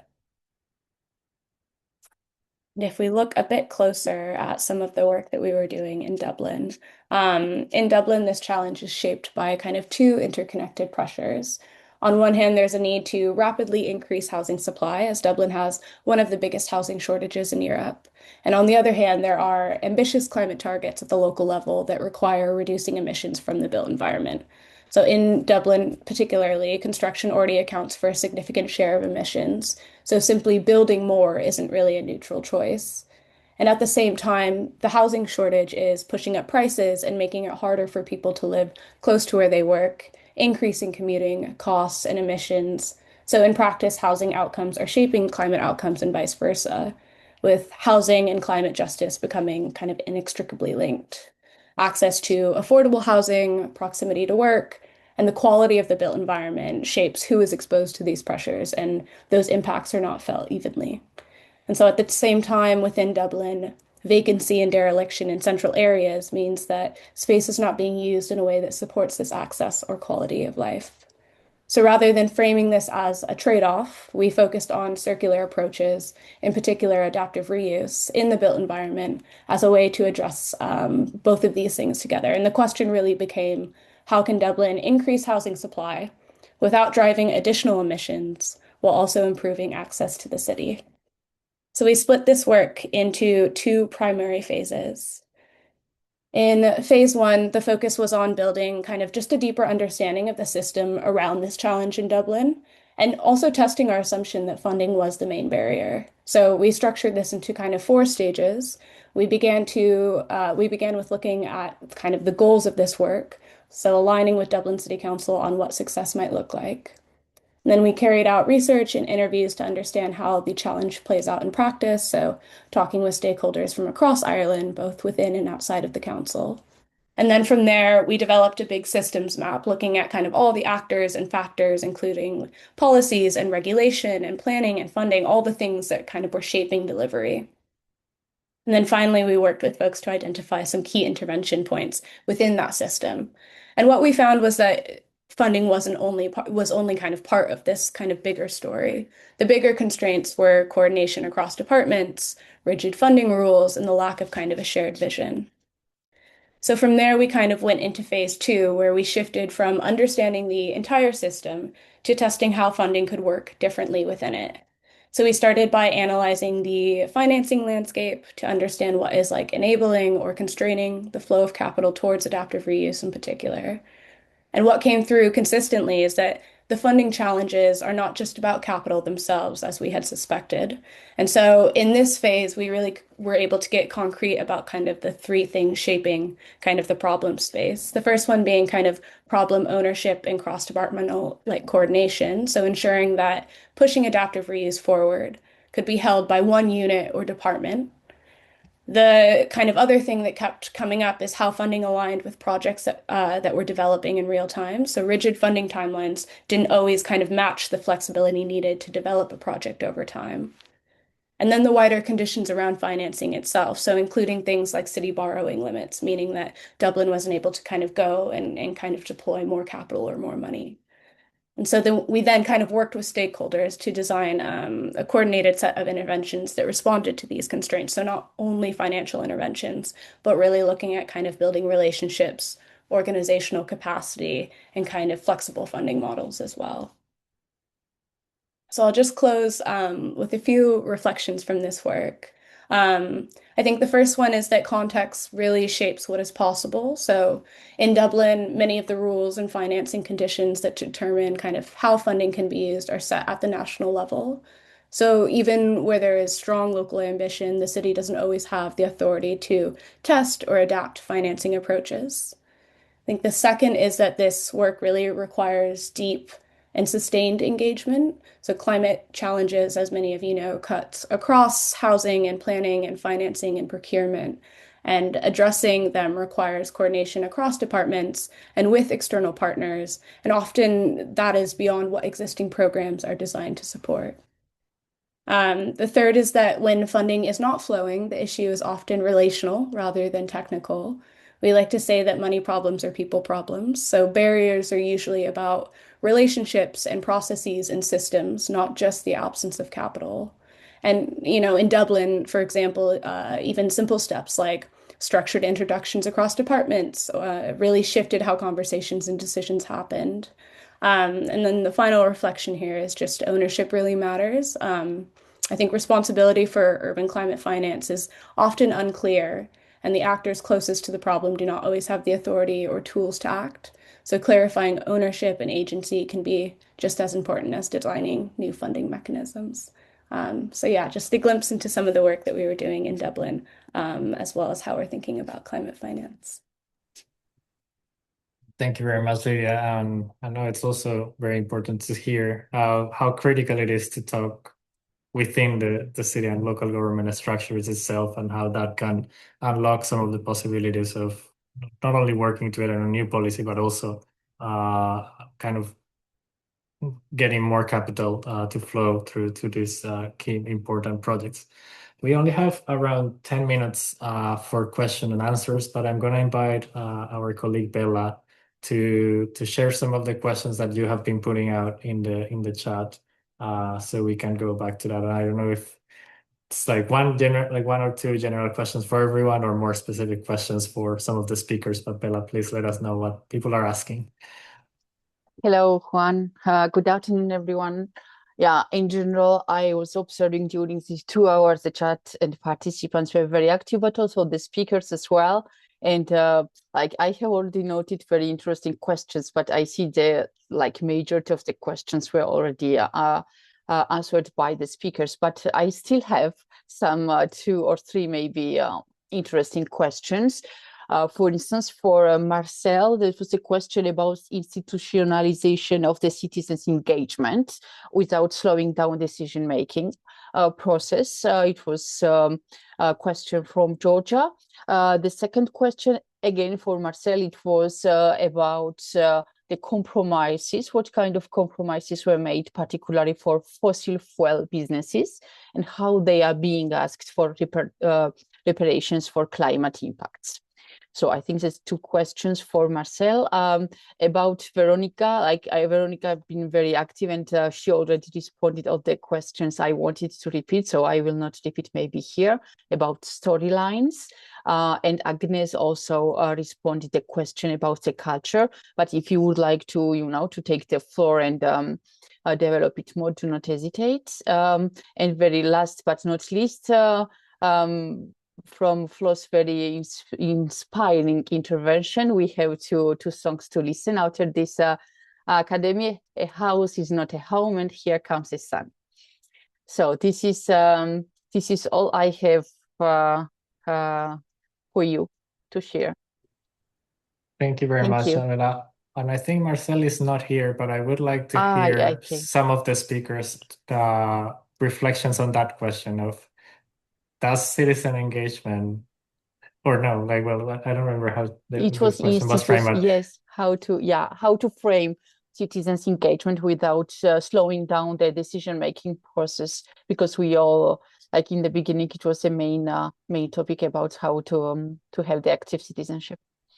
Yeah, and I think, like, Veronica, I'm sorry to put you in the spot, but like, because you have worked a lot in kind of this participatory engagement process at the DRR level and developing these strategies. What are your thoughts on that? Because it was always like, well, yeah, we have to engage citizens, but then what happens? And should we take it as a slowing down, or how should be our take on that? And then if Flo maybe as well from a local government perspective can talk about it, that would be great. Veronica, go ahead. Yeah, thank you, Johan. I think there are some good examples of citizen engagement that don't slow decision-making process. We have, I think, in Milan and in other cities here in Italy, some structure process to engage citizens. For example, they organize citizen assemblies. And every year they select a group of diverse types of citizens, and they select some topics that would like to prioritize. So it's a process that goes in parallel with the decision making, but it needs to be really well structured in order to align the consultation with the decision making process. But I think it can be done. We have also already some good practices, and everything should be really well organized, but it's possible, and it don't need to slow down the process. But of course, we need also to establish good relationship and trust, I think, between authorities and citizens. And once you start this process and you establish trust, then everything can go smoothly, in my opinion. Thank you very much, Veronica. Flo, would you like to comment on this?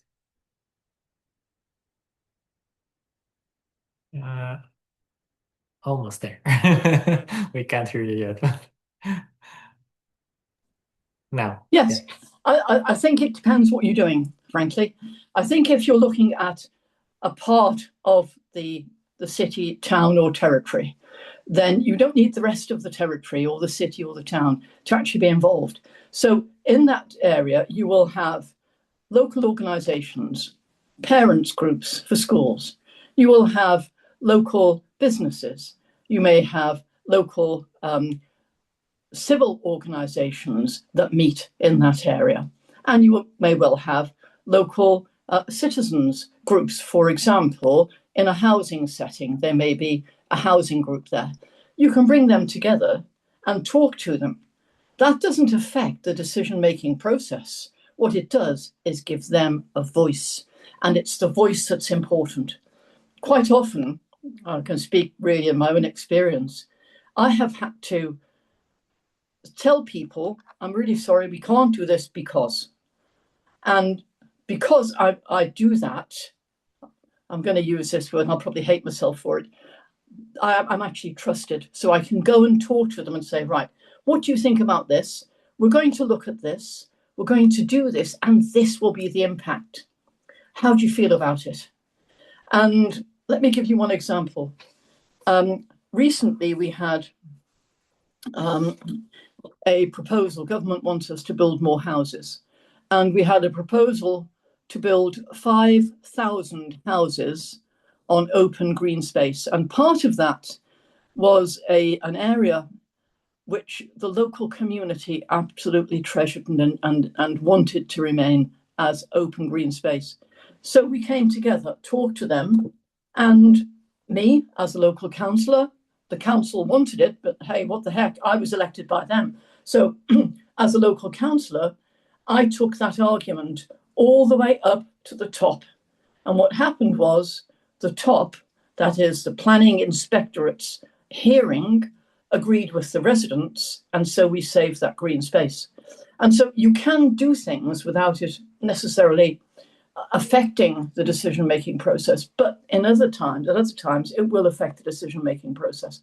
I mean, for me, there will be times I'll disagree with people, and they know that, but a lot of the time they talk sense and I want to listen to it. So from that perspective, bring the local civil community together. You can bring schools in there, you can bring colleges in there, you can bring local companies in there, you can bring associations in there, and they can have their say, and you may learn something from it. That doesn't affect the decision-making process. Okay. Thank you very much, Flo. And yeah, I think it's kind of recognizing how much information can citizens provide, and if it's slowing it down, it's probably because it wasn't included from the beginning, because there are different things in there. So I think it's how much democratic that decision-making process it's reflecting in whether you take it as it's being slowed down. Agnes, I see you. Rick, you have your hand raised, so please go ahead. Thank you, Juan Carlos. Just to complement what Flo was mentioning, Marcele as well was mentioning the use of public spaces to gather people to talk. And I was thinking that maybe we could leverage trusted hubs as, for instance, libraries or museums, places where people gather as permanent listening spots for these deliberations to happen. So just as an idea. Thank you. Thank you very much. Bella, is there anything else we are missing, or if... Since Marcel left, we had a question about the fossil fuel businesses. But that's it's very concrete one. But otherwise, we have so many good examples of citizens' engagement in the chat. So thank you very much for being so active. Thank you. Well, thank you, Bella. And well, that kind of brings us to our closing, almost in time. So now I would like to invite Boris Sennhauser, who is the director of Platforma, one of the co-organizers of the Local Leaders Climate Academy, to wrap up the day. Always a challenging task. Boris, the floor is yours. Thank you very much, Juan Carlos. Thank you very much. Just a quick technical adjustments here with the microphones and the speakers as usual. So first of all, big thanks to all of the participants who took the time to be with us, and even bigger thanks for the speakers who share with us their valuable knowledge and insights on this exciting topic that we have covered today. We have heard the Secretary General of CMA, Fabrizio Rossi, speaking about alignment of local policies with climate challenges and the risks that we have that we are facing, and also shaping local responses and policies that have impact on local communities and notably on next generations. So he really underlined the political will to shape climate agendas is in the hands of the local leaders. And then we had seen really also examples in especially in the person of Flo, who really showed us how is it done concretely in the hand of a local leader on the local level. We have seen through the Mentimeter, the most interesting takeaway, I think, for me was with whom we should co-create climate action. The answers was unequivocal: with citizens. These are the ones who are affected. These are the ones who bear the consequences. Not all of them equally. And that was the other take-home message. We have groups that bear a disproportionate burden of the climate change, and for whom the action must take into consideration, but who also can themselves take the lead on certain aspects. That was Marcelo Oliveira, who underlined the Mutirao approach: do it together, do it now, do it, engage with everyone. That's a big inspiration from Brazilian traditions of collective cooperative work aimed at uniting all stakeholders in global mobilization, and of course underlining the role of young people in the whole process. That is the next generations that also Fabrizio spoke about. We've heard how to do it. We've heard from Veronica Casatelli. She started technically about transforming risk governance frameworks and risk management systems, resilience. But in the end, she spoke about navigating complexity, embracing uncertainty through storylines and narratives. So really to the approach that people can understand, they can relate to in their everyday life. And she brought in the excellent example of the Veneto region in Italy as well, where this is being done. So the example to learn are there on the table, are there in publications. Then we heard from Agnes about the role of culture in climate resilient development. I think that is also the aspect of who people are, how people live. And that is the culture part, I think, of this whole aspect, developing, paying attention to equality, understanding vulnerability, engaging, seeking synergies, connecting the dots between the global policy and local action. I think this is one of the underlying messages of her, culture being part of the process and of the solution in the end. I would love to underline the contribution of Flo, who followed really gender justice is non-negotiable. It's a part of the climate action. And she brought in interesting examples, both from home, from Cheltenham, but also from Sri Lanka, from international engagement of cities, support to women and children as a concrete action, looking at housing, retrofitting of homes, but also the interesting aspects that being active abroad, being active globally, brings lessons learned back to Cheltenham. So I think this was also really something to highlight in terms of our approach to decentralized cooperation or city-to-city partnership across the world, connecting climate impact with women's point of view and reality enabled real change in people's life. Then we have seen, again, concrete action from the Catalan Association of Municipalities. Victor shared with us how they co-create climate action through intermunicipal cooperation. He spoke about 947 municipalities in Catalonia and how they can provide as associations integrated support to all of them, looking at renewable energy, looking at energy efficiency, and through joint procurement, looking into savings that can be reinvested, which brings to many of these municipalities simplification, legal safety and compliance, but also joint learning about solutions at the local level for municipalities. Last but not least, Lydia spoke about the aspect of mobilizing climate funding and unlocking the potential that is there to fund climate action locally in cities, looking into challenges, for example, the single project focus, access to capital, knowledge and capacities.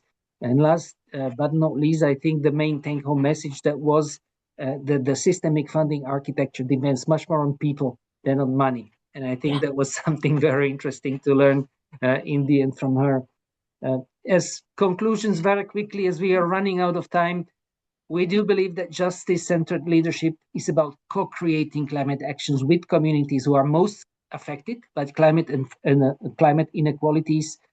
We have really shown the shift of climate policy from technical agenda to political commitment to fairness. And I think this is maybe the take-home message that we discussed today. Local leaders can strengthen this aspect, strengthen democratic legitimacy of climate action, and build solutions that reflect real needs of their constituencies. So this is really the role of cities and regions. This kind of justice-centered leadership positions local governments as agents of wider transformation.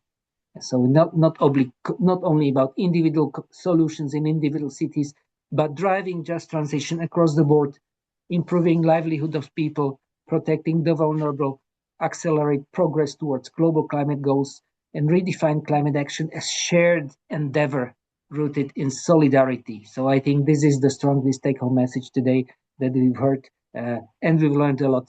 So again, thank you very much for participants, and even bigger thanks to speakers who shared their experience, their solutions, and their insight with all of us. Thank you very much. Thank you, Aris. Thank you, everyone. And we hope to see you tomorrow at this time for the 2-hour session, but also earlier at 12 if you want to join the policy dialogue on adapting together with Climate Change Association. Thank you and have a great evening or day or night wherever you are. Have a good day.